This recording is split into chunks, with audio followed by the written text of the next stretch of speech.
Hi guys, मेरा नाम है साहिल खन्ना और आज की वीडियो शुरू करते हैं।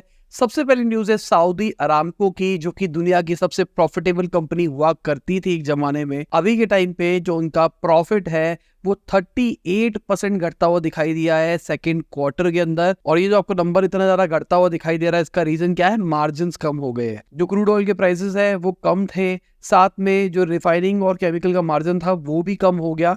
इसके चक्कर में ये सब कुछ दिखाई दिया है। पर जो एनालिस्ट सोच रहे थे उससे ज्यादा नंबर्स है। ये एनालिस्ट सोच रहे थे इससे भी ज्यादा घटेगा। अगली खबर एसबीआई की है। एसबीआई इंडिया की सबसे प्रॉफिटेबल कंपनी बन गई है, रिलायंस से भी आगे निकल गई है। तो एसबीआई ने क्वार्टर वन के अंदर 14,752 करोड़ रुपीस का प्रॉफिट रिपोर्ट किया, जहां पर अगर हम रिलायंस की बात करके चले उन्होंने 13,656 करोड़ का किया। अगर देखा जाए इनका प्रॉफिट बढ़ता हुआ दिखाई दिया। देखो, दो चीजें हो रही है। एक तो गवर्नमेंट ने रेपो रेट बढ़ा दी है, जिसके चक्कर में इंटरेस्ट इनकम बढ़ गई है और बैंक्स की चांदी हो रही है, बहुत ज्यादा पैसा कमा रहे हैं बैंक्स।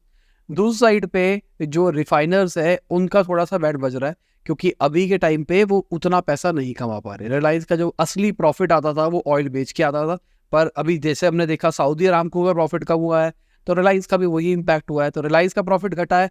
पर अगर रेवेन्यू टर्म्स में बात करके चले तो रिलायंस अभी भी आगे है। रिलायंस का टोटल रेवेन्यू था वो 2.5 लाख करोड़ से ऊपर था। ठीक है, तो रिलायंस अच्छा कर रहा है, बस मार्जिन कम हो गए, इसलिए ऐसा होता हुआ दिखाई दे रहा है। अगर हम टाटा के 1mg की बात करके चले तो उनका रेवेन्यू 2.5x हो गया फाइनेंशियल ईयर 23 के अंदर, और उनकी जो लॉसेस है वो भी 2.2x होते हुए दिखाई दिया है। जो ओवरऑल सेल आई है उसमें से 79.3% जो सेल आई है वो दवाइयों से आई है, बाकी सर्विसेज से आई है, जैसे कि डायग्नोस्टिक टेस्टिंग वगैरह वगैरह। अभी के टाइम पे जो ऑनलाइन फार्मेसी वाला बिजनेस है कंसोलिडेशन की तरफ जा रहा है, मतलब बहुत सारी कंपनियां बंद होने वाली है, बहुत कुछ होने वाला है। तो जो बड़े बड़े प्लेयर्स होंगे वही रह जाएंगे, तो यहाँ पे 1mg को फायदा हो सकता है। और दूसरी साइड में अगर मैं पॉलिसी बाजार की पेरेंट कंपनी पीबी फिनटेक की बात करके चलो तो उनका भी लॉस घटता हुआ दिखाई दिया है 94% year on year quarter one के अंदर, और वो पहुंच गया है 12 करोड़ के ऊपर। 12 करोड़ लॉस की बात कर रहे हैं। अभी रिसेंटली ही जोमेटो ने भी प्रॉफिट रिपोर्ट किया था, बहुत बड़ी चीज हो गई, 2 करोड़ का प्रॉफिट उन्होंने क्वार्टरली रिपोर्ट किया। पर पॉलिसी बाजार की अच्छी बात पता है क्या है? उनका जो कंट्रीब्यूशन मार्जिन है ना वो बढ़ता हुआ दिखाई दिया है। जो पहले 42% हुआ करता था वो 45% के ऊपर पहुंच गया है। जो इनका रेन्यूअल रेट है वो बहुत ज्यादा हाई है, जहां पर 85% के मार्जिन है, तो फ्यूचर इसका अच्छा हो सकता है। अगर हम सॉफ्ट बैंक की बात करके चले तो उनकी third time in a row loss उन्होंने रिपोर्ट किया है। विजन फंड्स की अगर बात करके चले तो उसने प्रॉफिट रिपोर्ट किया है तकरीबन $1.1 बिलियन का, और इसका रीजन ये है आर्म की वैल्यूएशन बढ़ती हुई दिखाई दी है। इनका प्लान है कि आर्म का आईपीओ भी निकालना है। पहले आर्म को एनवीडिया खरीद रहा था, फिर वो डील रुक गई, अभी आर्म का आईपीओ निकालने वाले हैं। पर आर्म की वैल्यूएशन बढ़ रही है क्योंकि अभी सब एआई आ रहा है ना, सबके सब कंप्यूटर हार्डवेयर के उतर जाएंगे, और अगर एफिशिएंट स्ट्रक्चर बनाना है तो आर्म तो यूज करना पड़ेगा। ठीक है, तो फायदा तो होना है। अगर इस क्वार्टर की बात करके चले तो सॉफ्टवेयर ने अपनी स्ट्रैटेजी चेंज कर दी है। पहले वो डिफेंसिव कर रहे थे कि सोच सोच के लगाएंगे पैसा, अब ऑफेंसिव हो गए, एकदम दबा दबा के पैसा लगा रहे हैं। पिछले क्वार्टर से ज्यादा पैसा इस क्वार्टर पे लगाया है उन्होंने। वीडियो में आगे जाने से पहले मैं आपको याद दिलाना चाहूंगा कि आपने लाइक का बटन शायद नहीं दबाया, लाइक का बटन दबा दे। अगर चैनल को सब्सक्राइब नहीं किया तो सब्सक्राइब भी कर दे, बेल आइकन भी दबा दे। मैं ऐसे ही बिजनेस न्यूज आपके लिए डेली लाता रहता। अगली खबर मोदी जी की है। तो उन्होंने बोला है कि हमको लोकल सप्लाई चेन के ऊपर काम करना पड़ेगा अगर हम फ्यूचर के अंदर कुछ करना चाहते हैं। तो उन्होंने बेसिकली टेक्सटाइल कंपनीज को बुलाया है कि वो बोलते हैं टेक्सटाइल वाले कि इंडिया के अंदर अभी इकोसिस्टम नहीं है, सप्लाई चेन नहीं, इसलिए हम ढंग से काम नहीं कर पा रहे। उन्होंने कहा आपको इन्वेस्ट करना पड़ेगा। तो बेसिकली वो कह रहे हैं कि आप इन्वेस्ट करो, आपकी सप्लाई चेन बनाओ, इंडिया का फ्यूचर में अगर ग्रो करना है तो उसके अंदर आपको पार्टिसिपेट करना पड़ेगा। यहाँ पे मैं कहता हूँ इनके लिए भी पीएलआई निकाल दो। जरूरी थोड़ा ना पीएलआई बाहर के लोगों के लिए निकालनी है कि बाहर से इन्वेस्टमेंट आनी है। करंट जो इंडिया के अंदर लोग बिजनेस कर रहे हैं उनके लिए भी पीएलआई निकाल दो, ताकि वो भी ढंग से कर पाए। टेक्सटाइल सेक्टर जैसे अगर हम बात करके चले तो साथ में इंडिया ने जो मिलिट्री ड्रोन्स के अंदर चाइनीज पार्ट्स डलते हैं उसको भी बैन कर दिया है। बेसिकली 2020 के अंदर इन्होंने निकाला था कि ड्रोन के इक्विपमेंट्स वगैरह आप नहीं ला सकते, और इनका पूरा पूरा फोकस था कि इंडिया के अंदर ड्रोन इंडिजीनियस इंडस्ट्री बनानी है, जहाँ पे सब कुछ इंडिया से बने। फिर अगर बात करके चले तो भाई इंडिया के पास अभी इंफ्रास्ट्रक्चर तो है नहीं, बहुत सारी चीजें इंडिया नहीं बनाता है, तो इस चक्कर में चाइना से आ रहा था। तो चाइना से अब आने को रोकने के चक्कर में उन्होंने ये स्टेप लिया है कि अब चाइना से ना आए, कोई और कंट्री से आए। ड्रोन महंगे होता रहे, गवर्नमेंट को ड्रोन महंगे पड़े, कोई फर्क नहीं पड़ता है। पर देखा जाए तो सिक्योरिटी कॉम्प्रोमाइज नहीं होनी चाहिए, क्योंकि बहुत सारा सामान चाइना से आ रहा था और वो आर्मी में ड्रोन यूज हो रहे हैं, तो सिक्योरिटी कॉम्प्रोमाइज हो सकती है। अगर हम पार्ट्स की बात करके चले, कम्युनिकेशन वाले फंक्शन वाले cameras, radio transmission, in fact operating system तक चाइना से आ रहा था, और उनका कहना है कि इसकी वजह से जो हमारी इंटेलिजेंस है उसका नुकसान हो सकता है। अब चाइना की बात कर रहे हैं तो चाइना को डूबते हुए की बात कर लेते हैं। तो चाइना का इस टाइम पे बुरा हाल हो रहा है। अगर हम पिछले कुछ टाइम से देखते हैं, जो चाइना कहा जाता था कि एक्सपोर्ट का हब है, मैन्युफैक्चरिंग हब है, वो नंबर्स कम होते हुए दिखाई दे रहे हैं वो। अगर हम बात करके चले तो जुलाई के महीने के अंदर जो एक्सपोर्ट है वो 14.5% घटता हुआ दिखाई दिया ईयर ऑन ईयर। इंपोर्ट भी घटता हुआ दिखाई दिया 12.4%। और इसके अंदर इंपॉर्टेंट चीज ये है, अगर हम यूएस एक्सपोर्ट्स की बात करके चले तो वो 23% के आसपास घटता हुआ दिखाई दिया है। यूरोपियन यूनियन के एक्सपोर्ट्स की बात करके चले वो 20.6% घटता हुआ दिखाई दिया है। जो रशिया से इन्होंने इंपोर्ट करना है वो थोड़ा सा डिक्लाइन हुआ है 8.1% पे। ओवरऑल इंपोर्ट 12.4% पे हुआ है, पर रशिया वाला 8.1 पे हुआ, मतलब ज्यादा रशिया से ड्रॉप नहीं आया है। क्रूड ऑयल इंटीग्रेटेड सर्किट का जो इंपोर्ट है वो भी घटता हुआ दिखाई दिया है। दूसरी साइड पे अगर हम कार्स की बात करके चले, रिफाइंड ऑयल की बात करके चले, यहाँ पर एक्सपोर्ट बढ़ता हुआ दिखाई दिया है।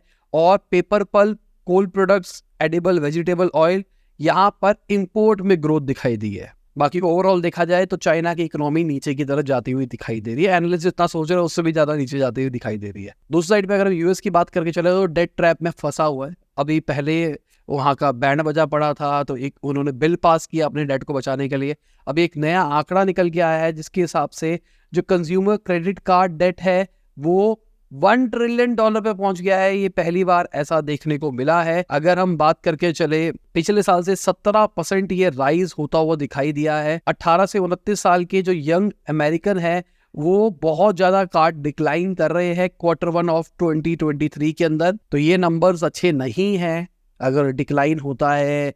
बैंकिंग सेक्टर अभी हमने देखा वहां का डूब रहा था।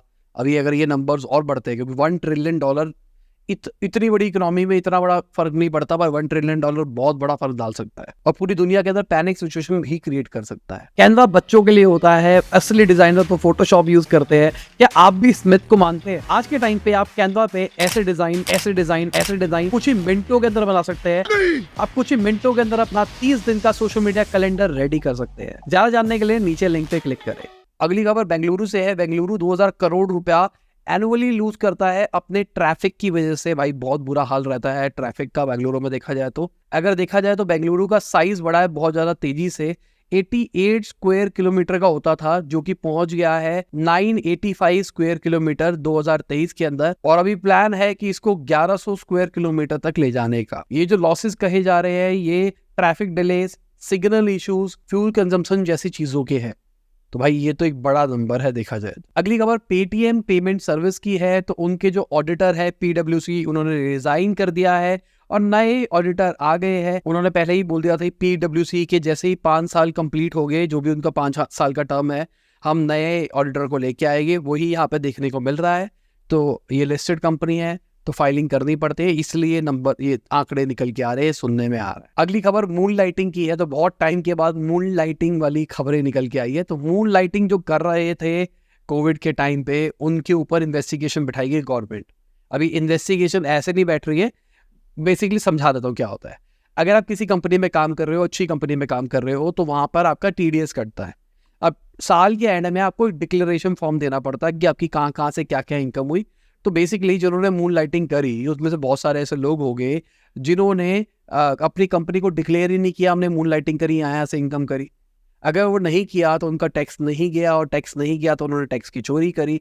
टैक्स की चोरी करी तो इस चक्कर में उनके बाद नोटिस पहुंच गया। तो फाइनेंशियल ईयर 2021 के लिए 1100 नोटिस निकले हैं अभी के टाइम पे, और लोगों ने बहुत सारी टैक्स की चोरी की है यहाँ पे। अगली खबर, गवर्नमेंट का जो जेम पोर्टल है उसको अपग्रेड करने की बात चल रही है अभी के टाइम पे। उसने अपने टेक्नोलॉजिकल जो भी टॉप लेवल था वो छू दिया है। अभी के टाइम पे जो इनका GMV है वो 2 लाख करोड़ का है।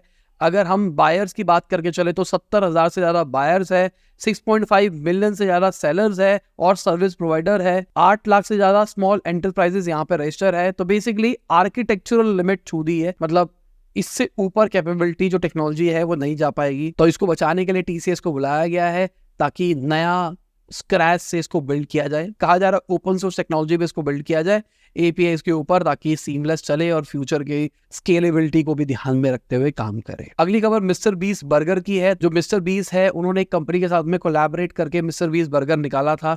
वो जो कंपनी थी वो अच्छे बर्गर नहीं कर रही थी, ऑफर बहुत सारा, नाम खराब हो रहा था मिस्टर बीस का। इसके चक्कर में मिस्टर बीस ने केस करा उस कंपनी के ऊपर कि भाई आपने मेरा नाम खराब किया है।